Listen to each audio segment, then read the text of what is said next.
반면에 저는 성형수술을 부정적으로 생각하진 않는데 굉장히 경계를 좀 많이 하는 편이에요. 성형수술을 하면 정말 아름다워질까? 어떻게 생각하세요?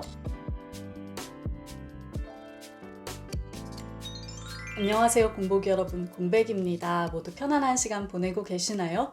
얼마 전에요, 제 절친들이랑 카톡에서 이런 대화를 나눴어요. 성형에 대한 이야기였는데 제 친구들 중에 한 명은 성형을 굉장히 긍정적으로 보는 친구거든요. 평생 콤플렉스였던 부분이 있고 그거를 성형수술로 개선할 수 있다면, 그래서 그 이후에 태도와 삶이 바뀔 수 있다면 성형수술 찬성한다, 이렇게 말하는 친구고요. 반면에 저는 성형수술을 부정적으로 생각하진 않는데 굉장히 경계를 좀 많이 하는 편이에요. 예뻐진다는데 왜 싫겠어요? 그런데 이제 그 결과가 잘못될 수도 있고, 이 상태로 만족할 수 있을까? 뭔가 더 하고 싶지 않을까? 중독이 되지 않을까? 외모에 대해서 너무 집착하게 되지 않을까? 이런 경계심이 있거든요. 그래서 서로 막 이런저런 얘기를 나눴었는데, 제가 그때 마침 무슨 책을 읽고 있었냐? 바로 이 책을 읽고 있었습니다. 오늘 소개해드릴 책인데요. 바로 임소연 작가님의 책 나는 어떻게 성형미인이 되었나 입니다. 제가 이렇게 영상에서 책 한 권만 다루는 게 되게 오랜만이잖아요. 그만큼 이 책에 정말 다채롭고 흥미로운 관점이 많기 때문이에요. 일단 이 책의 큰 흐름부터 소개를 해드릴게요. 이 작가님이 과학기술 연구자인데요. 이제 한국의 성형기술을 연구해보겠다라고 마음을 먹어요. 그리고 나서 성형외과를 찾아가게 되는데, 이제 연구만 하게 되는 것이 아니라 그곳에서 3년간 코디로 일하게 돼요. 성형업계에 발을 들인 거죠. 그러면서 동시에 그곳의 기술, 환경, 그곳을 오가는 사람들을 관찰하게 됩니다. 더 나아가서 작가님 스스로가 이 병원에서 양악수술을 받아요. 이러면서 성형수술의 당사자로서의 이야기도 더 진솔하게 들려주게 됩니다. 과학기술과 페미니즘을 연구하는 연구자, 관찰자, 성형업계 종사자, 성형수술 당사자, 작가님 스스로가 이렇게 여러 가지 정체성을 가지고 있다 보니까 자연스럽게 이 책의 내용도 전방위를 가로지르게 되는 거죠. 지금부터는 좀 인상 깊었던 내용들을 위주로 자세하게 살펴보도록 하겠습니다. 네, 성형수술을 비판적으로 보는 사람들의 입장 중 하나가 성형수술이 외모 지상주의를 부추기며 서양 백인 여성을 닮고 싶어 하는, 그러니까 획일적인 미를 추구하는 인종주의적인 행위이며 가부장적인 미의 가치를 따르게 되기 때문에 정치적으로 옳지 않다라는 입장을 가지고 있죠. 이 책에서도 이 부분에 주목해요. 과연 성형수술이 서양 백인 여성을 닮고 싶어 하는 인종주의적인 행위일까요? 그렇다고 보기에는 성형수술을 받는 한국 여성들은 서양 여성처럼 되고 싶어 하지 않는다는 거예요. 다만 아름다운 동양 여성처럼 되고 싶지. 자, 그렇다고 해서 이 성형수술이 인종주의나 획일적인 미의 기준을 생산하고 있다는 비판에서 자유로울 수 있을까요? 또 그것도 아니죠. 예를 들어서 이 동양인의 가로로 긴 눈, 그리고 흑인의 낮은 콧등, 이런 것들은 어떤 개선의 대상이 되고 아름다운 미의 기준에 속하지 않잖아요. 근데 서양 여성의 높은 코, 하얀 피부, 깊은 눈매, 이런 것들은 교정의 대상도 아니고 오히려 아름다움의 대상이 된다는 거예요. 단순히 성형수술의 옳고 그름을 따지기에 앞서서 우리가 기존에 가지고 있던 이 미에 대한 기준, 이것을 다채롭게 정의할 필요가 있다고 이 책은 이야기하고 있습니다. 즉 새로운 정상성에 대한 다채로운 이야기가 필요하다는 거죠. 더불어서 이런 것도 살펴볼 수 있습니다.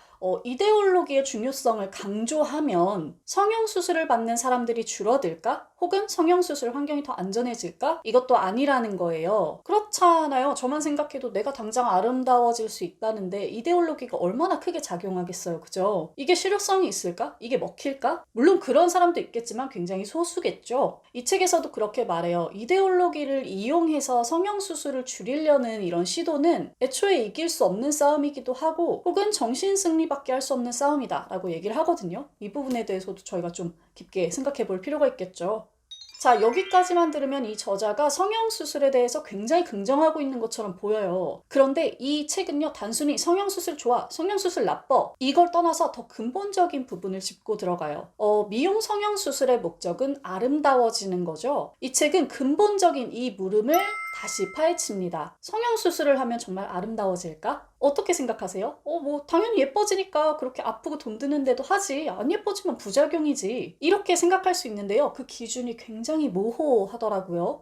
예를 들어 볼까요? 성형수술로 제 얼굴의 한 부분을 바꾼다고 생각해 볼게요. 저는 이제 쌍꺼풀이 없으니까 쌍꺼풀 수술을 받는다고 생각해 볼까요? 성형수술을 받고 나서 눈만 보면 이 쌍꺼풀이 생긴 제 눈을 아름답다고 생각할 수 있어요. 하지만 인간은 눈만 보지 않잖아요. 이 전체적인 조화를 보죠. 이 나머지 기존의 기관들과 수술로서 바뀐 기관이 조화롭게 어우러져야 하는데 이런 부분에서 성형수술이라고 하는 것은 생각만큼 사람을 늘 예쁘게만 만들어주지는 않는다는 거예요. 그리고 그 결과값에 대한 만족도도 너무너무 다르고요. 더 나아가서 내가 수술한 이 부분이 기능적으로 뭔가 불편해지거나 내가 이 바뀐 기관을 긍정적으로 인식하는 데 문제가 있거나 나는 괜찮다고 생각하는데 주변의 반응이 완전 별로거나 이런 경우도 있겠죠. 이런 경우에 우리는 수술의 결과에 만족할 수 있을까요? 더 아름다워졌다고 볼 수 있을까요? 즉 이 책에서 말하는 바는 이겁니다. 성형수술이라고 하는 것은 나의 외형과 경험, 인지와 맞닿는 행위이죠. 그리고 나의 몸은 오로지 나와만 연결될 수 있어요. 그렇기 때문에 이 성형수술을 하고 난 후에 스스로가 이 변화를 어떻게 수용하고 조정할지가 관건이라는 거죠. 우리는 어떤 사람의 이미지를 볼 때 2차원적으로만 인식한다고 해요. 그러다 보니까 예쁘다, 안 예쁘다를 평가하기가 너무 쉬운 거예요. 그래서 성형수술에 실패했다, 성공했다, 효과가 있다, 효과가 없다 이걸 말하기도 외부에서는 너무 쉬운 거죠. 하지만 내 몸이 변화할 때는 결코 2차원이 아니고 단순하지도 않습니다. 우리가 결국 성형수술을 고려할 때 가장 중요하게 생각해야 될 부분은 이런 부분 아닐까요?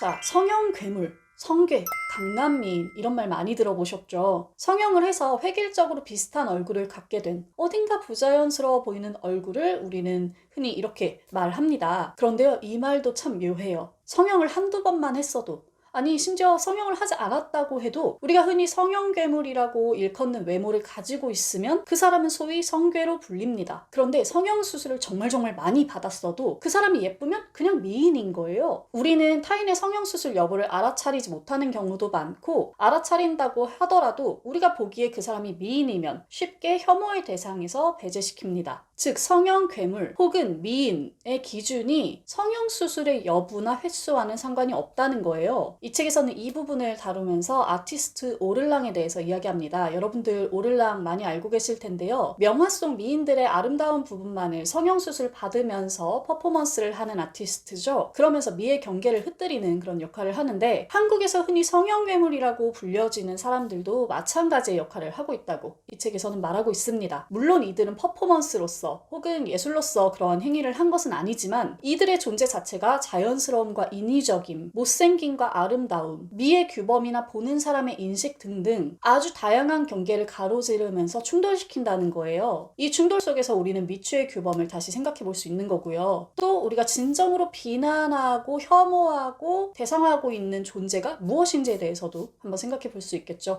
포스트 휴먼 시대 들어보셨죠?